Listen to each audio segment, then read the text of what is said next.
We disconnected our battery last night, that way there's no complications with the airbag system.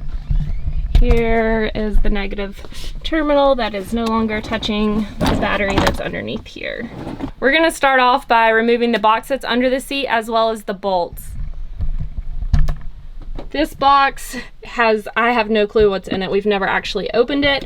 And there are the 4 bolts in the back, and then there are 2 in the front, 1 on each side that we're gonna remove. And the mystery is a jack.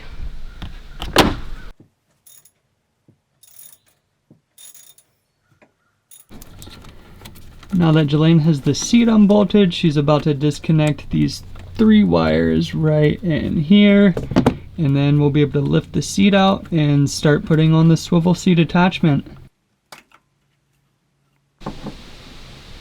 There's also a few zip ties holding the wires in over here that you have to cut just so the seat will lift out, and then we may actually get to lift the seat out.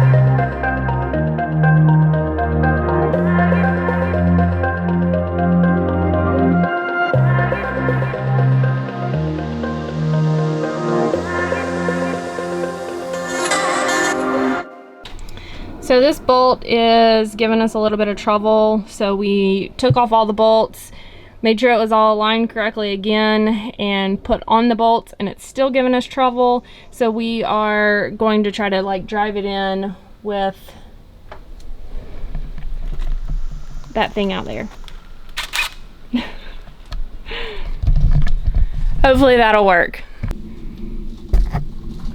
So as you can tell, it looks like a little bit different bolt. That's because it is. We decided to put the original bolts that went back because it's kind of got like a little smaller end than the other ones did. The other ones were completely flat and the impact driver didn't work on it. We're afraid we're going to strip it. So we tried this, the original bolt, and it seems to work.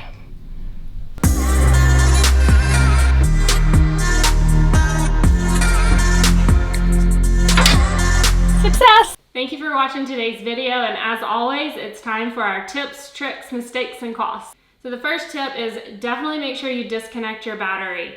You don't want the airbags going off or anything else going off, because whenever you're actually unplugging the wires from underneath the seat, that's like the airbag, the airbags and all the different other electrical stuff. Not sure what they are, but it's there. Just one thing to keep in mind when you are installing the swivel seat, or actually even before you install one, it does add a couple of inches to the seat height. So if you're really tall, you might start to like get cut off by the sun visors or something of that sort. I have read that they do have one that lowers the seat, but it's super hard to find right now. If you can find it, best of luck to you, and it should install the same way. Swivel seats are an absolute game changer. We couldn't believe the difference that it made on the inside of the van. It felt so much more spacious and like a huge wide open concept for a van that is. It is 78 square feet. Yeah, and if your layout allows for it, definitely get the driver's side swivel suite. Obviously ours didn't because it was the shower, but I would highly recommend spending the extra money and having both seats as swivel seats for right. Sure. And if you're watching this before you even buy a van, that is an option from the factory. So I've read that the factory swivel seats are even better than any of the aftermarket ones you can buy. So definitely go that route if you have the option. The last tip is just to make sure you zip tie like all your cables back up to that back bar. We didn't show it in the video, but the jack, that box goes back underneath there, and if they're not high up and like attached to that, they will like interfere with the box, so the box won't go in. It'll just constantly be hitting those wires, because I did that. But yeah, so just make sure to attach those wires back up to the back of that pole. So the total cost for the swivel seat was $337.85. Thanks so much for watching today's video. I hope you found value in it. We're Ben and Jelaine with Nomadic Visuals, and we'll see you in the next one.